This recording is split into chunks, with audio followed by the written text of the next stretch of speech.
Hey guys, how you doing? My name is Coach Chris, and I am the owner here at Impact Performance and Fitness, also known as Training for Warriors South Jersey. And today I'm bringing you a brand new Coaching Corner video. And I wanted to talk about my 7 layers of strength.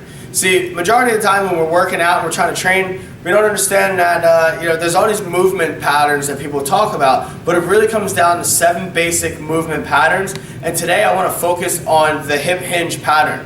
All right, so the hip hinge pattern, you might have heard of glute bridges or deadlifts or good mornings or RDLs, and if they're new to you, it's okay. It's just a bunch of jargon that a lot of people are throwing out there. They're different exercises. I wanted to show you an example of how we would do this, how we use it, and also how you can start off as a beginner and work your way all the way up into an advanced exercise. So I got 3 exercises I'm going to show you today. We're going to be utilizing our kettlebells here, and the 3 exercises is a good morning, which is going to be the beginner. Then we're going to talk about a sumo deadlift, which is going to be more of a moderate exercise, and then our advanced exercise of the day is going to be the kettlebell swing. All right, so the first exercise that we're going to go over is, first of all, you want to pick up the kettlebell nice and safe. All right, so we're just going to pick this up.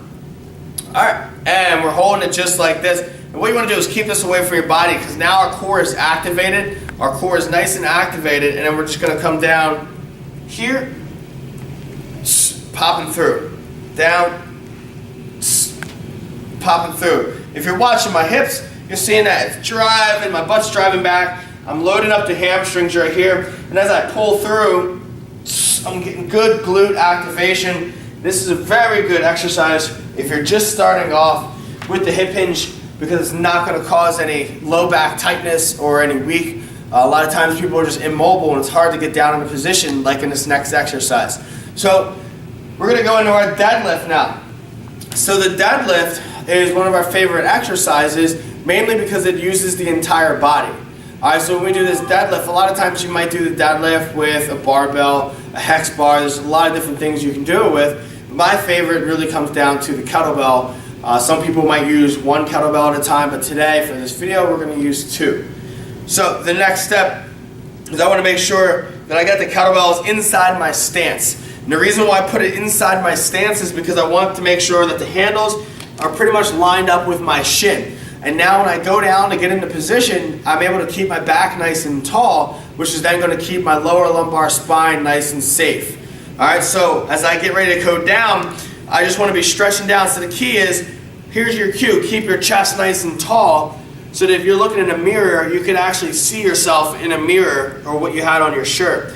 We get in a good position, hands are inside. I'm going to take a deep breath, and I'm going to blow out that air as I come up, lock it out, drop it back down to the ground. Alright, always wants to come back down to the ground. That's why we call it the deadlift, because we're coming from a dead stop. So right here, once again,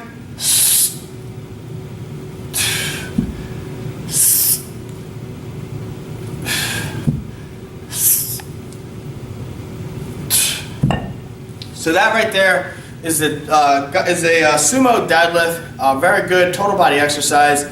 Usually you find that in the beginning of a program. You can use that as strength based. The lower the reps, the heavier the weight, the more strength. Higher the reps, the lighter the weight, the more it's going to be for fat loss and conditioning.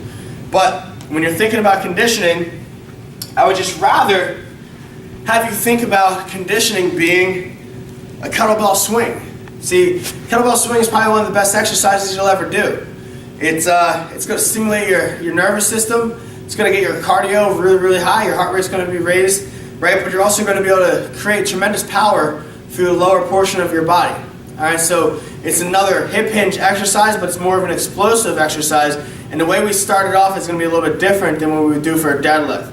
I always tell people 6 to 12 inches to start away from the kettlebell, and as we come down, we want to get into that good hip hinge. And just like your Philadelphia Eagles or Giants, or maybe you're like me and you're a Cowboys fan out there, right? You might want to go ahead and get those hands. My cameraman's over here. He doesn't like the Cowboys. No one likes the Cowboys, but it's all good.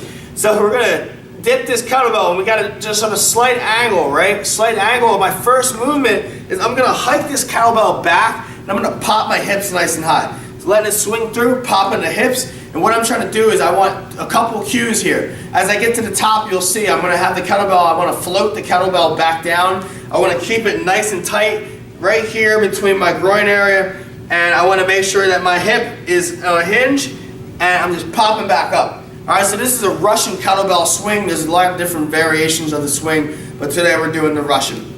Alright, so in real time, we're just going to do a couple here.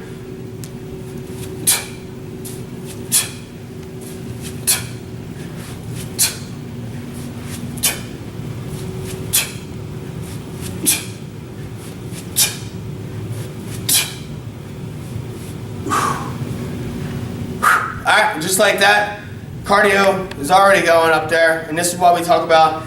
You don't necessarily need to do conditioning or cardio, long distance running. Doing a bunch of kettlebell swings will really get your heart rate up there. It's going to burn fat, but you're also going to help your body build muscle at the same time. When you run, you can get your heart rate up there, but you're not building muscle. This is a great way to get both. So start off with good mornings, work your way to a deadlift. And once you've mastered the deadlift, go ahead and give the swing a try. I recommend that you do it in that order so that your body understands and registers the movement patterns and that you don't get hurt. But right there is a great example of how you could progress into more explosive exercises to advance your training. So thank you guys for tuning in to this episode of Coaching Corner. Look forward to bringing you more from Training for Warriors, South Jersey.